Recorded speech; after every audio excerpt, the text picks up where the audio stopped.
वल्आक़िबतु लिल्मुत्तक़ीन वस्सलातु वस्सलामु अला अशरफिल अंबियाइ वल मुरसलीन व अला कुल्ली मलाइकतिल मुक़र्रबीन व अला इबादिल्लाहिस सालिहीन। अम्मा बाद, क़ाल अल्लाहु अज़्ज़ा व जल फ़ी किताबिहिल मजीद वल फ़ुरक़ानिल हमीद। अऊज़ु बिल्लाहि मिनश शैतानिर रजीम। बिस्मिल्लाहिर रहमानिर रहीम। इन्न इद्दतश शुहूरि इंदल्लाहि इस्ना अशरा शहरन फ़ी किताबिल्लाह यौम खलक़स समावाति वल अर्द मिन्हा अर्बअतुन हुरुम ज़ालिकद्दीनुल क़य्यिम।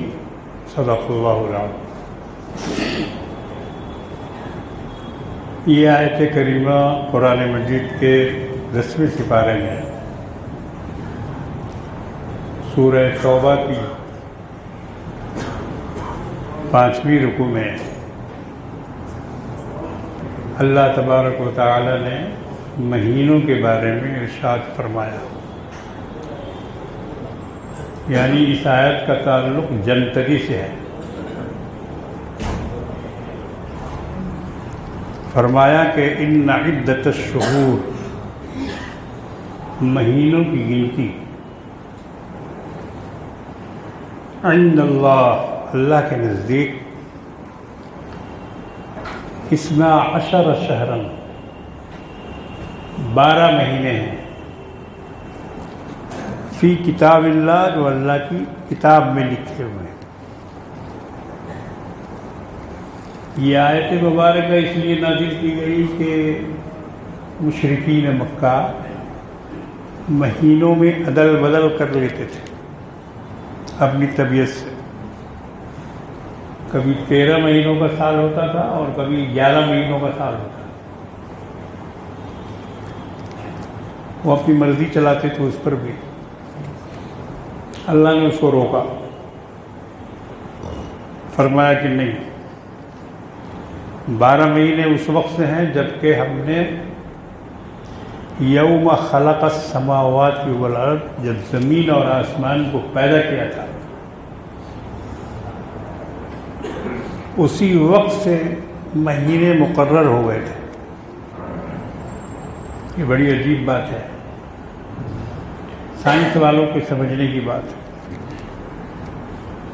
हालांकि जब ज़मीन और आसमान पैदा हुए तो उस वक्त इंसान का कोई वजूद नहीं था। लाखों बरस के बाद इंसान ज़मीन पे आया, मगर अल्लाह ने अपना हिसाब कैलकुलेट कर दिया था उसी वक्त। फरमाया कि यौम खलक़स समावाति वल अर्द, जिस दिन ये ज़मीन ये आसमान पैदा किए गए उसी दिन से महीनों की तादाद 12 रखी गई। उसके बाद फरमाया ज़ालिकद्दीनुल क़य्यिम मिन्हा अर्बअतुन हुरुम, इन 12 महीनों में से 4 महीने हुर्मत वाले रखे गए हैं।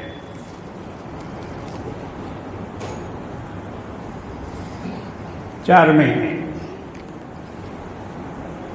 कौन कौन से महीने हैं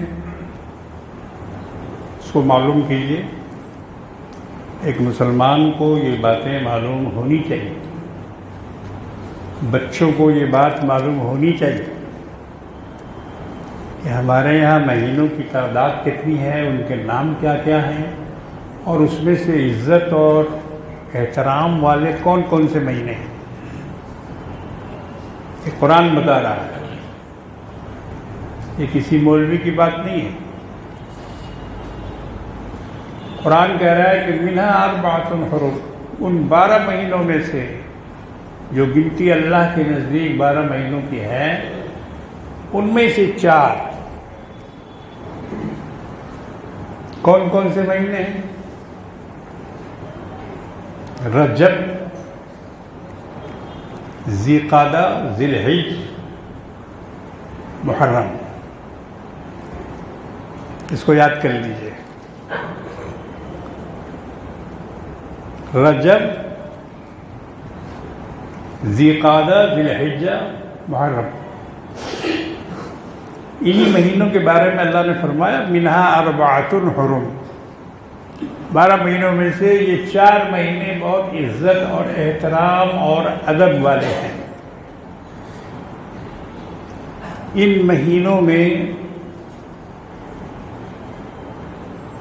क़ितालो जलाल हराम है, ममनू। कोई कौम किसी कौम के ऊपर हमला नहीं कर सकती। आपसी जंग को लोग बंद कर देते थे कि ये महीने गुजर जाएं, उसके बाद फैसला होगा।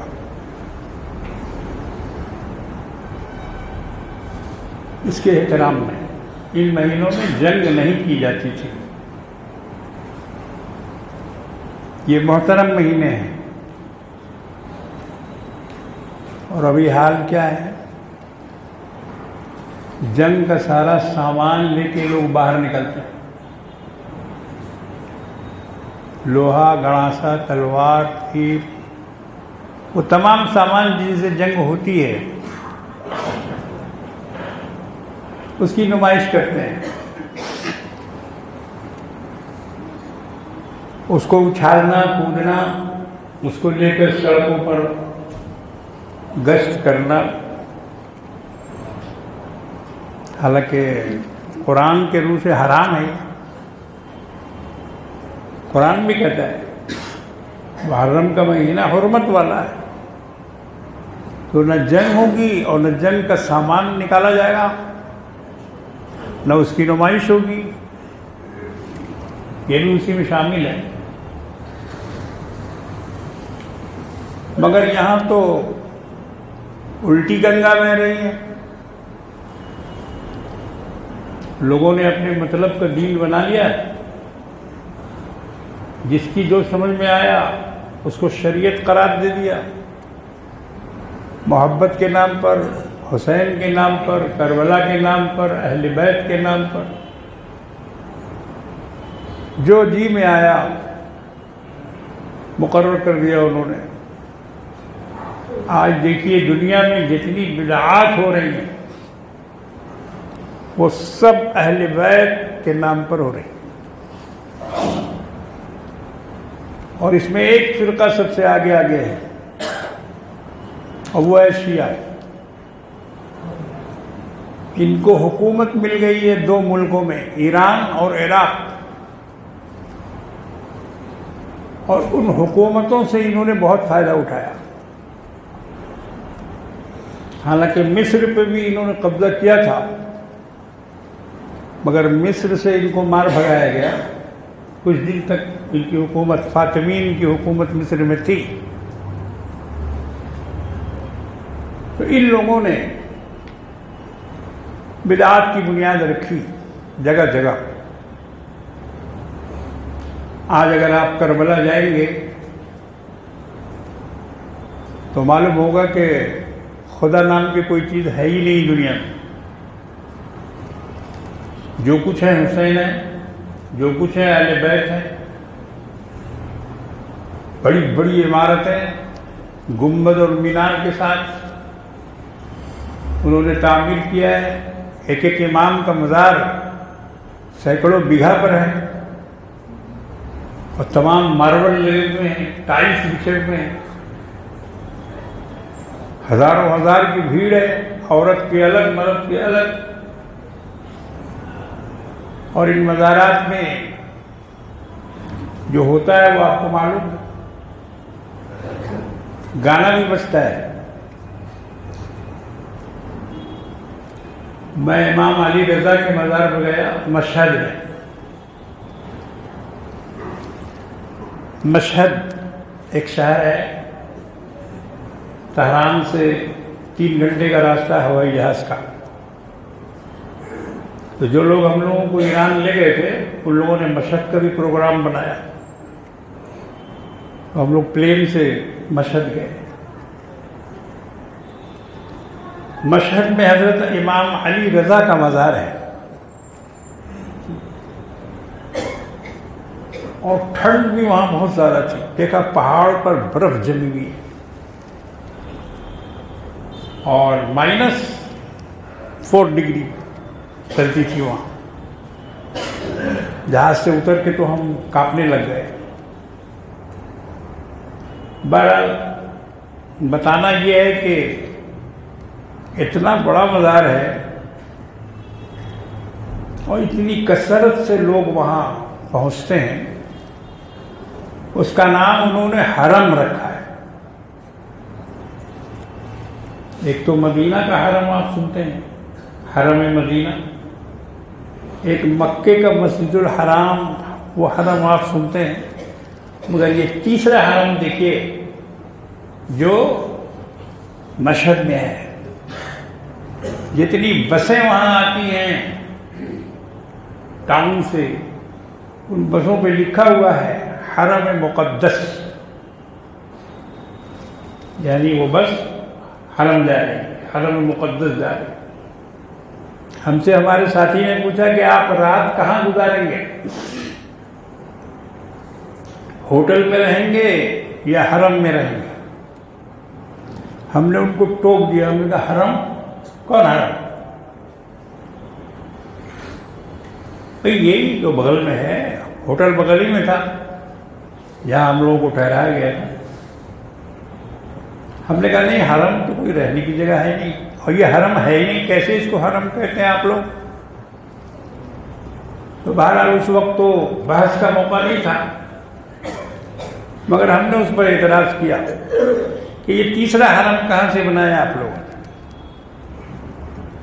अभी जो हमने कहा ना कि मनमानी शरीयत, जो जी में आया, जो तबीयत ने चाहा वो कर डाला, उसका नाम रख दिया हरम मुक़द्दस। अब वो हरम हो गया, बहुत बड़ा सहन, ऊंचे ऊंचे मीनार, काफी बड़ा गुंबद और उसके अंदर मज़ार। लोग उसमें पैसे डालते हैं। हमने भी फातिहा खानी की, सलाम अर्ज़ किया और वापस चले आए। इसके अलावा तो वहाँ और कोई काम ही नहीं था। बुजुर्गों के मज़ारात पर शरीयत का क्या हुक्म है? उनकी मग़फ़िरत की दुआ करो। लीजिए, यह मामला उल्टा है। आप गए हैं अपनी मग़फ़िरत कराने के लिए, आप अपनी मग़फ़िरत के लिए और अपनी बख्शिश कराने के लिए वहां गए हुए हैं ना। मगर शरीयत ये कहती है कि मज़ार पे हाजिर होकर, किसी के भी मज़ार, मुसलमान का मज़ार, मोमिन का मज़ार, गोरे गरीबा, कब्रिस्तान, कहीं भी जाओ, उनके लिए दुआ करो मग़फ़िरत की। इसके अलावा और कुछ नहीं। जितना मोमबत्ती, फूलबत्ती, अगरबत्ती और जो कुछ भी है, इसका दीन से, शरीयत से, इस्लाम से, मजहब से कोई ताल्लुक नहीं, कोई ताल्लुक नहीं, सिवाय इसके कि वहां जाकर उनकी मग़फ़िरत की दुआ की जाए। बाकी बाद लोगों ने उसमें मिलाया है तो उनके वसीले से दुआ करना चाहिए। तो उनके वसीले से दुआ करने के लिए उनके मज़ार पे जाना जरूरी नहीं। आप अपने घर में बैठे बैठे भी वसीले से दुआ मांग सकते हैं। अल्लाह फला के सदके, फला के वसीले से हमारी दुआ कबूल कर ली जाए। एक लंबी बहस है ये वसीले वाली, जिसमें कोई जान नहीं, कोई जान नहीं। किसी सहाबा ने कभी भी किसी नबी, किसी वली, किसी पीर तो उस जमाने में थे ही नहीं, मगर उन्होंने किसी के वसीले से दुआ नहीं मांगी। वसीला होता है अमल का। 3 सहाबी जो गार में फंस गए थे, एक बड़ा पत्थर आके गिर गया था सामने, तो उन्होंने कहा कि अपने अपने अमाल के वसीले से दुआ करो। तो दुआ किया कि अल्लाह मैं अपनी वालिदा के लिए रात भर दूध लेके खड़ा रहा ताकि उनकी आंख जब खुले तो मैं उनको पेश करूं। अल्लाह अगर ये मेरा अमल किसी काबिल है तो इस अमल के वसीले से चट्टान को खसका दे। इसी तरह हर आदमी ने अपने अपने अमाल का वसीला देकर दुआ मांगी और चट्टान खसक गई। तो ये तो है, अमल का वसीला दे सकते हैं।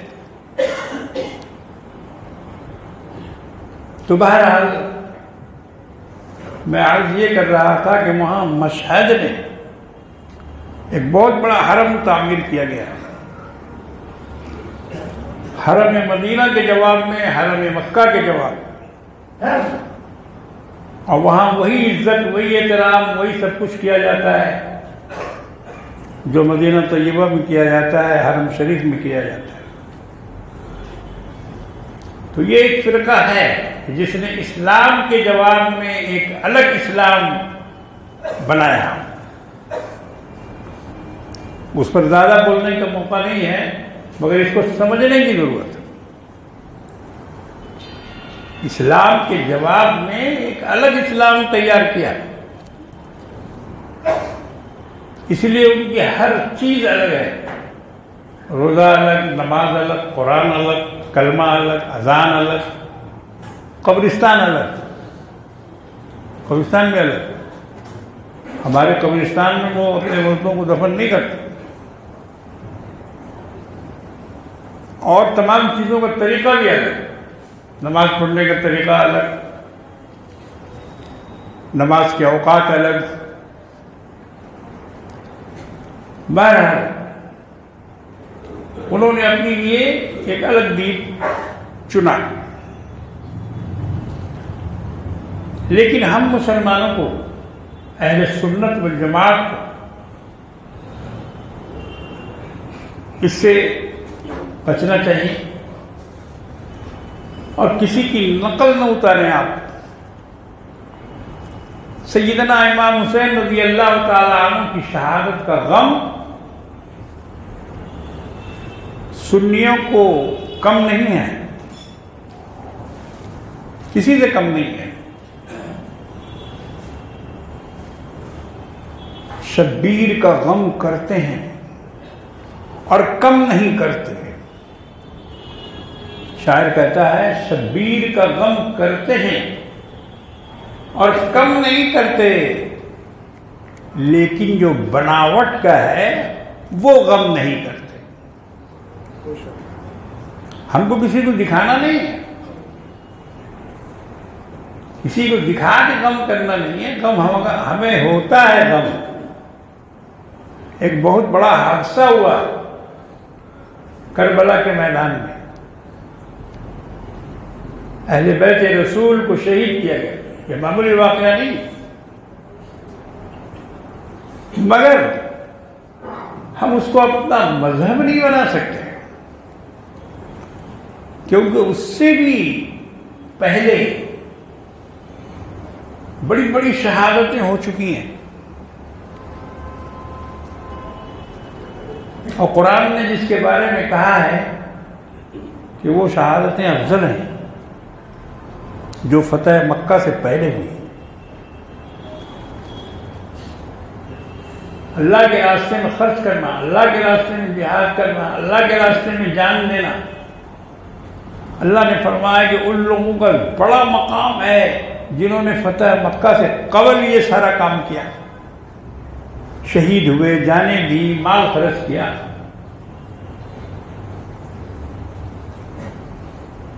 ला यस्तवी मिनकुम मन अनफक़ मिन क़ब्लिल फ़त्ह व क़ातल। कुरान करीम के 26वें सिपारे में सूरह हदीद की पहली रुकू में अल्लाह ताला फरमाते हैं कि वो लोग बराबर नहीं हैं जिन्होंने फतह मक्का से कबल खर्च किया, जिहाद किया, जाने कुर्बान की, बाद वालों का मर्तबा उससे कम है। उलाइका अअज़मु दरजतन मिनल्लज़ीना अनफ़क़ू मिन बअदु व क़ातलू। ये पहले वाले दर्जे में बड़े हैं बाद वालों से। तो करबला की जंग कब हुई थी? फतह मक्का के कबल या फतह मक्का के बाद? बाद हुई थी। तो जब बाद हुई थी तो कुरान कहता है कि पहले वाले अफजल हैं। बाद में जिन्होंने जंग लड़ी, बाद में जिन्होंने जान दी, बाद में जिन्होंने खर्च किया, अल्लाह फरमाते हैं कि इनसे पहले वाले मर्तबे में बड़े हुए हैं। उलाइका अअज़मु दरजतन मिनल्लज़ीना अनफ़क़ू मिन बअदु व क़ातलू। मगर हाँ, कुरान ने उसमें एक बात और जोड़ी, व कुल्लन वअदल्लाहुल हुस्ना। पहले वालों से भी और बाद वालों से भी हुस्ना का वादा किया जाता है। हुस्ना का वादा है, दोनों के दर्जात हुस्ना हैं। अब ये हुस्ना क्या है, इसको भी कुरान ही से समझिए। कुरान कहता है इन्नल्लज़ीना सबक़त लहुम मिन्नल हुस्ना उलाइका अन्हा मुबादून। ये हुस्ना वो है कि जहन्नम से दूर रखे जाएंगे। उलाइका अन्हा मुबादून। तो दोनों फरीक के लिए, पहले वालों के लिए, बाद वालों के लिए अल्लाह ने हुस्ना का वादा फरमाया।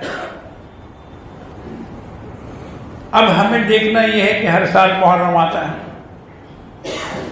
हर साल हमारे सामने बहुत सारे तमाशे होते हैं। तो हमें क्या करना चाहिए? अपने आप को, अपने बाल बच्चों को, अपने घर वालों को, अपनी बीवियों को, अपनी बहुओं को उससे बचाना कैसे चाहिए? उसमें नाम है हजरत हुसैन का, हजरत अहले बैत का, बीबी फातिमा का, हसन हुसैन का, उसमें नाम है। और इन नामों से मुसलमानों को मोहब्बत है, मोहब्बत है। मुसलमान का बच्चा बच्चा इन नामों का एहतराम करता है, उन पर अपनी जान देने के लिए तैयार है। मगर शैतानों को मौका मिला इन नामों के जरिए इनके अंदर बिदआत पैदा करने का।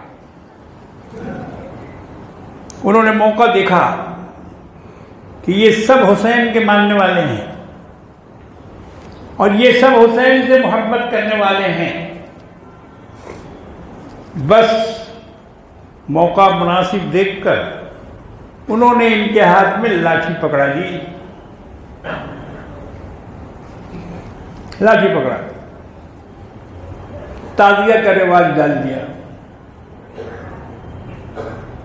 हालांकि ताजिया हमारी चीज नहीं है।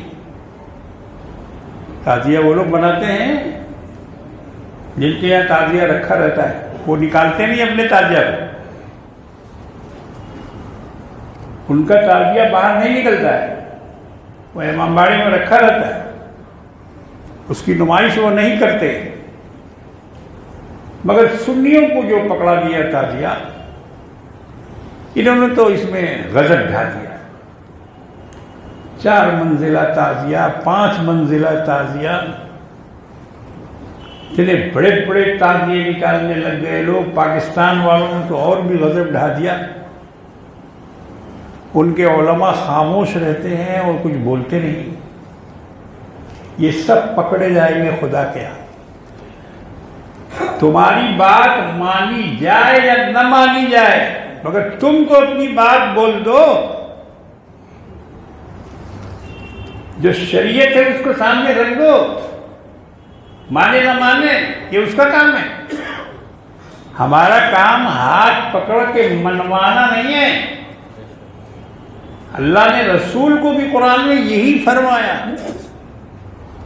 वमा अलैका इल्लल बलाग, आपकी कोई जिम्मेदारी नहीं है, खाली आप पहुंचा दीजिए बस। मगर मुंह को सी लिया, होठ पर टेप लगा लिया, क्योंकि जितने उछलने कूदने वाले हैं सब उनके मुरीद हैं, नजराना देने वाले हैं, साल भर उनसे उनका काम चलता है। उनको अगर रोकेंगे या अगर गलत कहेंगे तो फिर उनका खर्चा बंद हो जाएगा। इसलिए दुनिया के लालच में वो खामोश रहते। इसको बताना चाहिए। ताज़िया बिल्कुल शिर्क है, साफ साफ कहो, कोई ढकने छुपने की बात नहीं है, शिर्क है। इसका निकालना, इसका बनाना, इसको सलाम करना। बांस डंडे को क्या सलाम करते बेवकूफो। कल ही तो बांस खरीद के लाया था, उसको छीला छाला, उसमें पन्नी लगाया, उसका ढड्डा खड़ा किया, ताज़िया बन के तैयार हुआ, उसके बाद खड़ा होकर उसको कहता है अस्सलाम वालेकुम। कितना बड़ा बेवकूफ है। अब उसको सलाम कर, ये शिर्क नहीं और क्या है, मुशरिकाना रस्म है। इसलिए बच्चों को समझाइए। एक नस्ल तो गड़बड़ हो चुकी, उनको समझाना मुश्किल है। जो 70 को पार कर गए हैं उनको समझाना मुश्किल है। वो तो लड़ जाएंगे आपसे, है अब्बा यही करते आए, दादा यही करते आए, नाना यही करते आए, कि नया नया मुल्ला, नया नया फतवा, वो तो ये बोल के टाल देगा। मगर अपनी नई नस्ल को समझाइए। जो बच्चे हैं जिनको मालूम नहीं है कि ये ताज़िया क्या है, इसमें शिरकत करना कैसा है, उनको बताइए। उनको बताइए कि आशूरा का दिन है, रोजा रखो। आशूरा के दिन रोजा रखो, 9वीं तारीख का रोजा रखो, 10वीं तारीख का रोजा रखो। कमली वाले आका मदनी मौला जनाब मोहम्मद रसूलुल्लाह सल्लल्लाहु तआला अलैहि वसल्लम ने रोजा रखा और सहाबा से भी कहा। अम्मा आयशा सिद्दीक़ा फरमाती हैं कि हम अपने बच्चों से भी रोजा रखवाते थे आशूरा का, बच्चों से भी रखवाते थे। अब बच्चों का मतलब बिल्कुल दूध पीते बच्चे नहीं, बिल्कुल छोटे बच्चे नहीं, जैसा कि आजकल बाज़ जालिम माँ बाप बच्चों से रोज़ा रखवा लेते हैं, बहुत छोटे बच्चे, और अखबार में उनका फोटो देते, कमसिन रोज़ादार। उसको दिन भर तड़पा तड़पा के छोटे से बच्चे को और रोज़ा रखवाते हैं और अखबार में छपवाते हैं। ये सब फालतू बात है, कोई ज़रूरत नहीं है।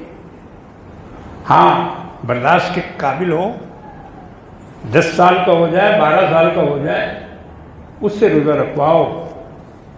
अगरचे उस पर फर्ज नहीं हुआ है, बालिग होने के बाद ही फर्ज होगा, लेकिन अभी से रखवाने से आदत होगी रोज़ा रखने की।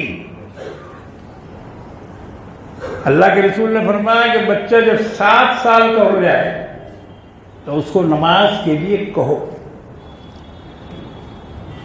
कहो चलो नमाज पढ़, नमाज पढ़ लो, वक्त हो गया है, मुसल्ला बिछा लो, घर में पढ़वा लो, मस्जिद ला सकते हैं साथ में तो मस्जिद ले आए, आदत लगाएं 7 साल के बच्चे को।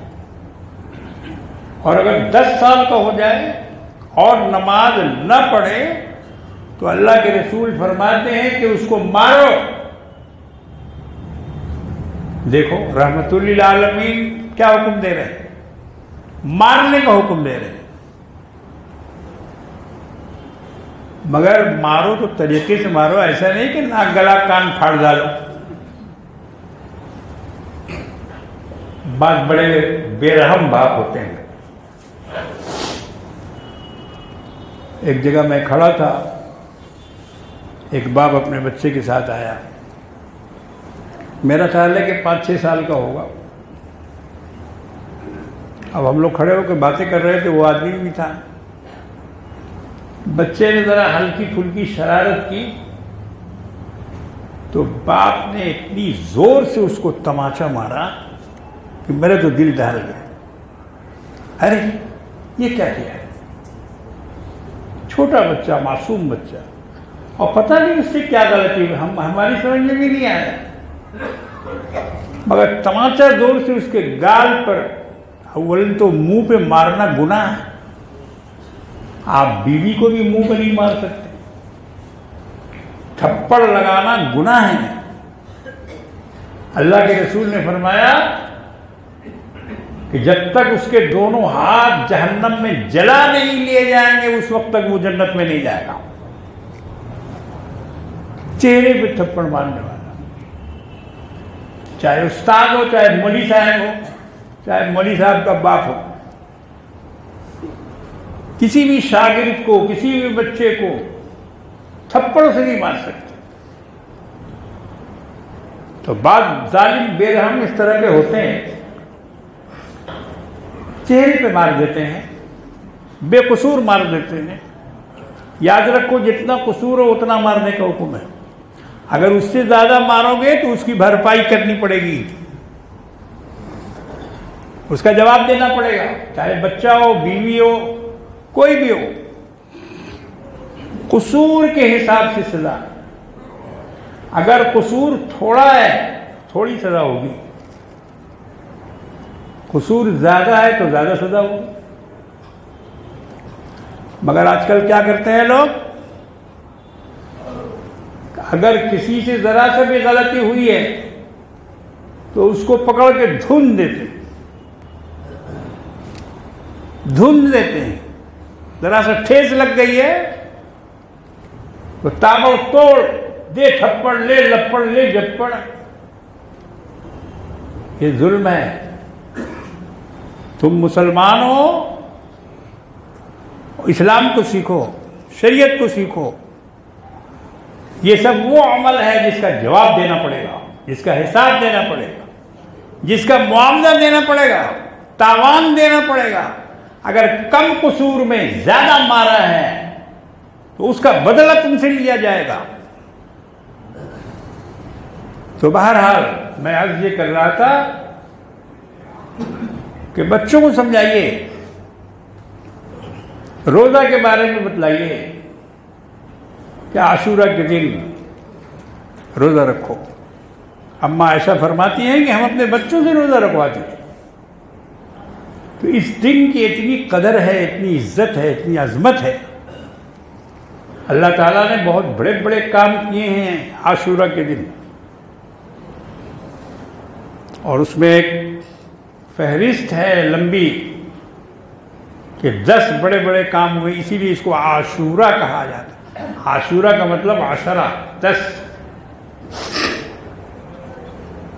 तो आप उस दिन खुराफात में ना पड़ें, दूसरों की नक्काली न करें, ये न समझें कि हम मोहब्बत कम करते हैं या हमारे दिल में अहले बैत की कोई कदर नहीं है।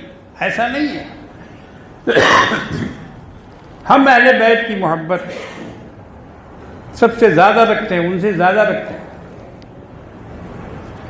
उन्होंने तो अहले बैत की मोहब्बत को तमाशा बना दिया,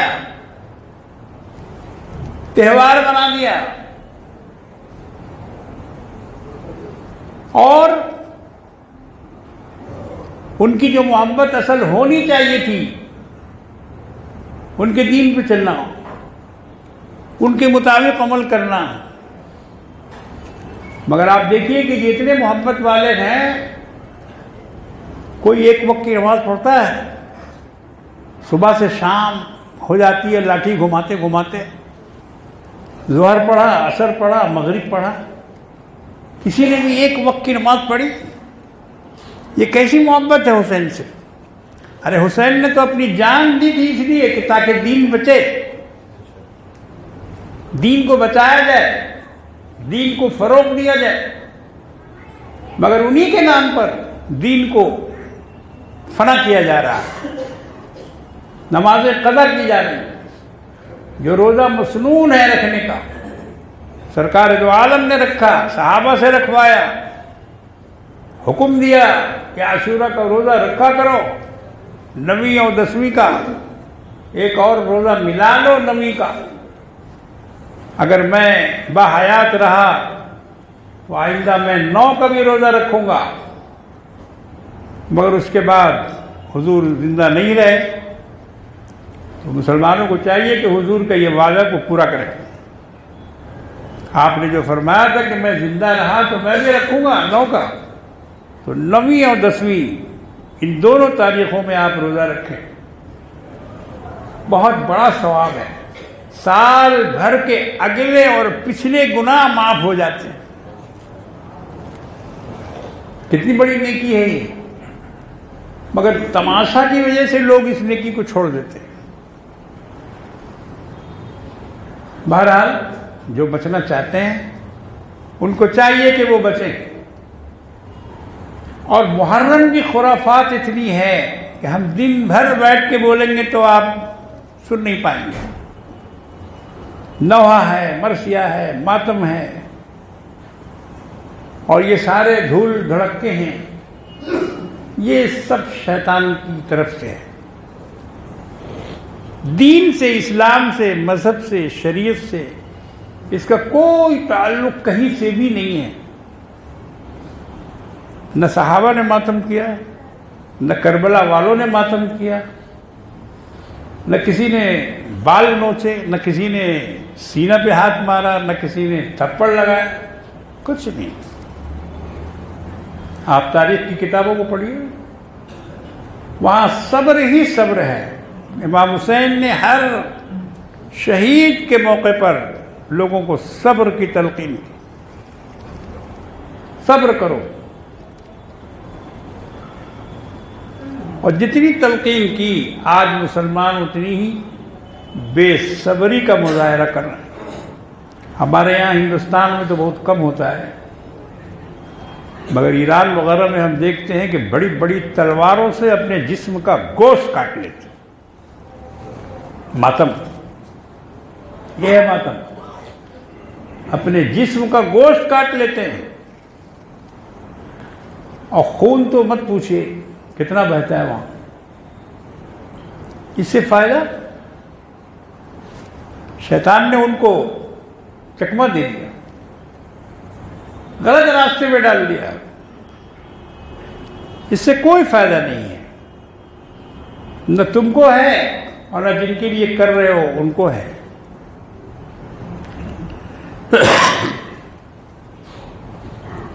बल्कि अगर उसमें तुम्हारी मौत हो जाए तो खुदकुशी का जुर्म लिखा जाएगा। अपने आप को अपने हाथ से मारना, यह अज़ाब है अल्लाह की तरफ से, याद रखो। अल्लाह की तरफ से यह अज़ाब है जो उन पर मुसल्लत हुआ है और क़यामत तक मुसल्लत रहेगा। इसको भी याद रखिए। ये बद्दुआ है सैयदना इमाम ज़ैनुल आबिदीन रज़ी अल्लाह ताला अन्हु, जो करबला के चश्मदीद गवाह हैं, मैदान जंग में नहीं गए थे, बीमार थे। ये लोग जब वापस हो रहे थे, इनका काफिला जब करबला से वापस हो रहा था, लुटा पुटा काफिला, ऊंटों पर बैठे हुए थे। कूफा की गलियों से जब इनका काफिला गुजरा तो कूफा की औरतें छतों से, मुंडेरों से देख रही थी तमाशा इस उजड़े हुए काफिले का और मातम कर रही थी, सीना पीट रही थी, हाय हुसैन, हाय हुसैन। हजरत इमाम ज़ैनुल आबिदीन रज़ी अल्लाह ताला अन्हु ने ऊपर सर उठाया, उनकी तरफ देखा और फरमाया, एहतजाज तिब्रिसी में है जो शियों की बड़ी मोतबर किताब, उसकी रिवायत है ये कि इमाम ज़ैनुल आबिदीन ने ऊपर देखा और फरमाया, इन्नहा उलाई यबकून, ये सारे लोग आज हमारे ऊपर रो रहे हैं। फमन क़तलना गैरुहुम, इनके अलावा हमको कत्ल किसने किया? अरे यही तो है वो कातिल जो आज रो रहे हैं।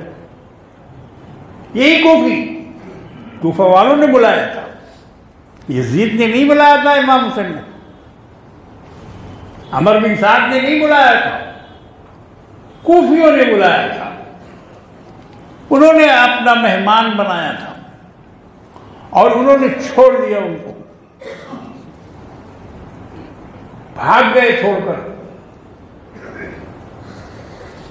तो अब इमाम ज़ैनुल आबिदीन ने फरमाया, इन्नहा उलाई यबकून फमन क़तलना गैरुहुम, ये लोग आज रो रहे हैं, मातम कर रहे हैं, इनके अलावा हमें मारा किसने? यही वो लोग हैं। और एक बात उसमें फरमाया कि खुदा करे कि तुम कयामत तक रोते रहो, ये बद्दुआ है। इमाम ज़ैनुल आबिदीन रज़ी अल्लाह ताला अन्हु की ये बद्दुआ है, कयामत तक रोने की बद्दुआ उन्होंने दी है। अब बोलिए, ये रोना बंद होगा? रोते रहो कयामत तक, सीना फाड़ते रहो कयामत तक, खून बहाते रहो कयामत तक, मातम करते रहो कयामत तक, मगर तुम्हारा ये गुनाह माफ नहीं होगा। ये गुनाह माफ नहीं होगा जो जुल्म तुमने किया कि अपने मेहमान को अपने घर से बुलाकर और करबला के मैदान में भूखा और प्यासा शहीद कर दिया, रसूलुल्लाह के गुलशन को उजाड़ दिया, फातिमा ज़हरा के गुलिस्ता को मसल दिया, नबी के गोद में खेलने वाले हुसैन को करबला की तपती हुई जमीन पर शहीद कर दिया। ये गुनाह तुम्हारा कयामत तक माफ नहीं होगा। इसलिए इसके बारे में जितना भी रो सकते हो रो, और जितना भी मातम कर सकते हो करो, और जितना भी खून बहा सकते हो बहाओ। ये सजा है उनकी। बातें तो बहुत हैं इसमें, मगर अब मैं इसको यही खत्म करता हूं कि आप हजरात उनके रोने से, उनके मातम करने से, उनके तमाशा करने से मुतासिर न हो, और दिल में कभी ये न सोचें कि हमारे दिल में हुसैन की, हसनैन की मोहब्बत नहीं है। बेशक है, यकीनन है। उन पर ज़रूर सलाम पढ़ो, उनके लिए कुरान पढ़ो, कुरान पढ़कर उनके लिए बख्शिश की दुआ करो, ईसाल सवाब करो, उनके नाम पर खाना खिलाओ, कोई हर्ज नहीं। गरीबों को, मिस्कीनों को, फकीरों को खाना खिलाओ। अब हम ये नहीं कहेंगे कि खिचड़ा खिलाओ। खिचड़ा की क्या कैद है भाई? साल भर खाते नहीं खिचड़ा, मुहर्रम में खिचड़ा। ये मुहर्रम को खिचड़ा से क्यों जोड़ दिया? कोई बताए हमको, खिचड़ा का मुहर्रम से क्या ताल्लुक है? ये सब जाहिलाना रस्में हैं।